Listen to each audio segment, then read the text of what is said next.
You were ready to go, Billy? I detected some poison. I could feel the energy emanating from Billy all the way back to you.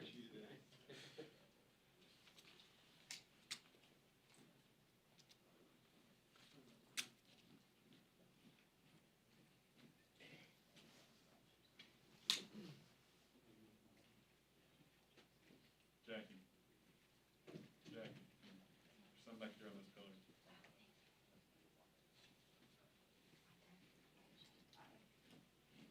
Come on.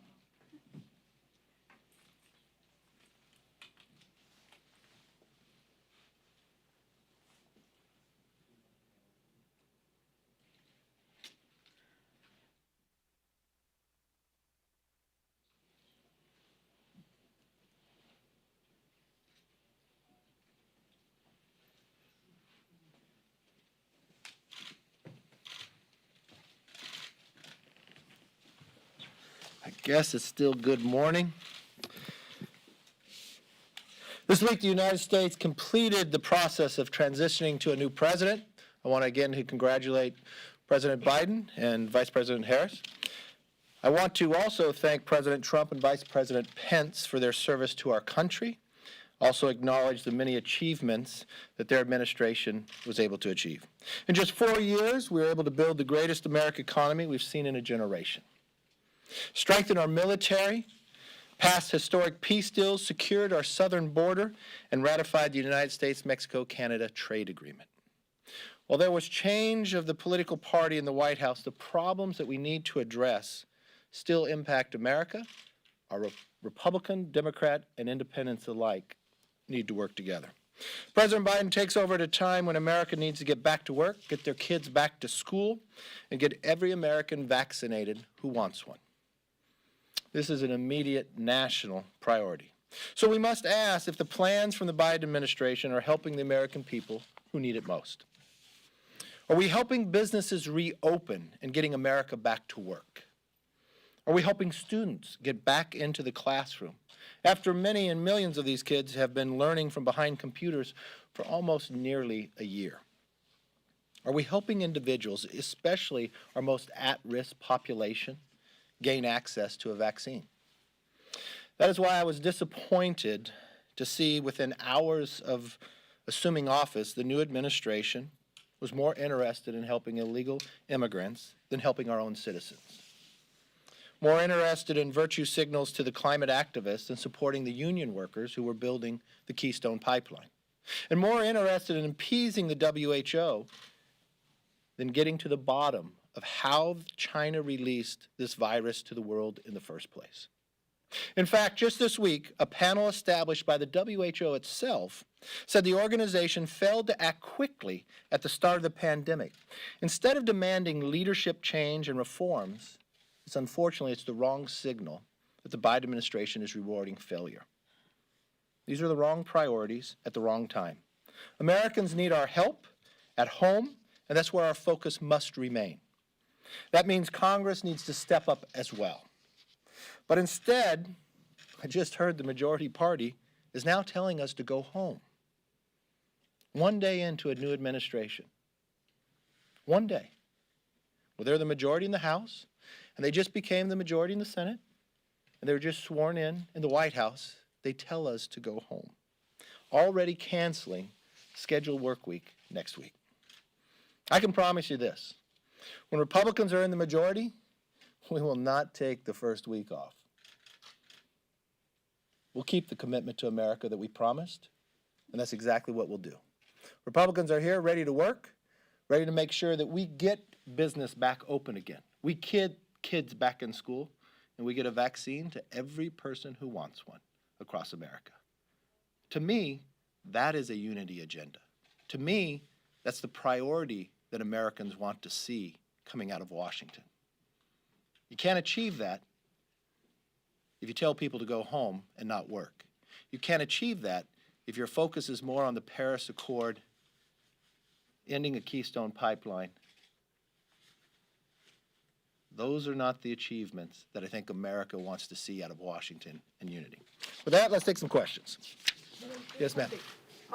Now, your conference right now seems to be like in a complete split, because you have the Freedom Caucus members are already circulating a petition to call on your conference chairwoman to resign from her post, and you have the Democrats who are calling for a censure of at least 2 members right now.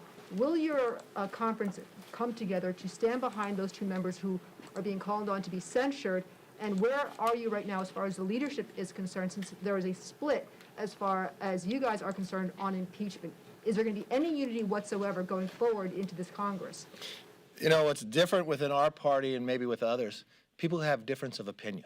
We will have a conference next week. We won't air it to the public, but we'll answer the questions everybody has. This is the same leadership team with the ranking members and others that came 5 seats away from winning a majority when everybody in America thought we were going to lose 20 seats. Yes, we allow differences of opinion inside our conference. They're welcomed. But I think there's questions that need to be answered, style in which things were delivered. At the end of the day, we will unify because our policies are right, which will unify us around. Do we have growing pains? Yes, we will. But we will do it in our private manner of a conference that we hold every time, and we'll have it next week. Yes, sir. You're for Liz Cheney to remain as conference chair or no? Yes. Yes, sir. Let's see if you change questions this year. Well, after the rioters came into the Capitol on January 6th, you voted to overturn the results in Pennsylvania and Arizona. You also signed on to that Texas lawsuit to invalidate the elections. You waited until a couple of weeks ago to declare that Joe Biden won the election. Given the violence that we saw, do you regret the role you played in any way in sowing doubt about the election? Look, I denounce any violence. Denounce it that day, denounce it now. I denounce it in the summer. I denounce what happened last night in Portland and Seattle as well. I'm very consistent. What I voted on wasn't to overturn an election because it wouldn't. It would not overturn. What I signed on to amicus was the exact same question that you did, a constitutional question about did a legislature have the right, or did the legislature actually move through to make any changes? This is the same thing that has happened in the last 3 presidential elections. It's the same thing that Nancy Pelosi said on the floor when she said, this is democracy, we should debate it. It's different than when Jim Clyburn voted to overturn Ohio, which you'd say, because that would change the outcome of the presidential election. So let's be very clear on what we did. If mine was based upon policy and principle, yes, I would stay the course. I've always denounced whatever individuals did here, what they did in the summer and what they did last night. That's un-American, that's undemocratic, and anybody involved in that should be prosecuted. I've been very, very clear about that from day one. So thank you. Why didn't you What come else? earlier and say that the election was free and fair? Go right ahead. As a follow-up to his question, Yes. Are you concerned about fundraising this quarter now that dozens of corporate PACs have said that they're not going to support people who objected to the Electoral College results? Not at all. Yes. To follow up on that, do you think that members of Congress who had any role in what happened on January 6th should be prosecuted? Well, if any member participated in breaking law or rioting that way, yes. I think anybody should be held accountable to that process. I do not know of any member that has done that. And this is why I called for last week after this happened, a bipartisan commission. We should get to the bottom of this. There are so many questions that need to be answered. There's so many questions that I had personally as a leader. I read in the paper that the FBI, prior to any rally, had information that something was going to happen here and conveyed that to the Capitol Police. I want to know, why was the Republican leader not notified of that? Why was I not notified to make sure we protect? Even though I had House administration attend a meeting where they said they had correct preparation, where they knew the National Guard and others. Was the National Guard called soon enough? Was it brought forward soon enough? Were there reasons why the National Guard maybe wasn't having armed? Is there a reason when something happened from the summer of why they would not be brought up sooner? I have questions about this building, what I was told, what was protected, what doors could not be opened or entered or penetrated. Well, that didn't go through. There's a lot of planning through, and the only way you're going to be able to answer these questions is through a bipartisan commission. So let's get and have all the facts before we accuse anybody of anything, but let's all base it upon the facts and the knowledge that we need to know. And to follow up on that, Leader McConnell has said that former President Trump and other important people provoked those folks to come to the Capitol. Do you believe that former President Trump provoked? I don't believe he provoked if you listen to what he said at the rally. Yes, sir. What role should former President Trump have in the Republican Party going forward?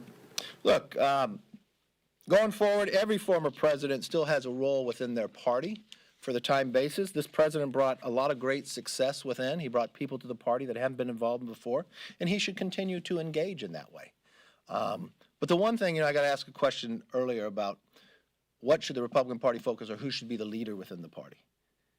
The one thing we learned in the last 4 years that President Trump brought forward, that he listened to voices that no one else was hearing on either party. Those are the voices we should continue to hear. And you know what they're saying right now? They're watching an administration that says 11 million illegal immigrants are now going to become citizens. You almost have 11 million Americans who are out of work right now. Who's listening to their voice?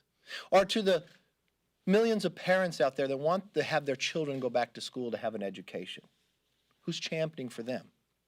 When we signed back up to the WHO without getting any accountability or any answers to why did they lie to the world? Or to the union worker who's building the Keystone Pipeline. Idea that we're going to lower our energy costs, make us stronger around the world, less dependent on the Middle East. That America became energy independent just about a year ago. And why are we moving backwards? Why are we making the cost higher? Those are the people who both parties should be listening to. Those are the things that should be working. So no, when they hear the majority leader and the Speaker of the House say, take the next week off, they're probably very concerned about both parties.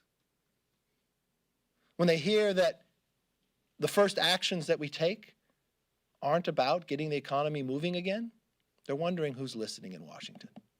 I'm going to promise you this. We're listening and we'll take action. Yes, sir. Leader McCarthy, with Democrats now holding the balance of power, what is the future of the Hyde Amendment, which prevents taxpayer funding of abortion? And will you do anything to try to secure the Hyde Amendment? Yes, but the Hyde Amendment should not just be a Republican issue, it's an American issue. Regardless of where you fall on this position, should taxpayers' money be spent for this? Because you know what? The Hyde Amendment has been agreed to for decades, not just by Republicans, but Republicans and Democrats. I think the individual that's sitting in the White House today had voted for it many times. It'd be interesting if people would change their opinion now. That would seem pretty political to me, instead of being a basis of what your principles stand for. Thank you all very much. I hope you have a great week.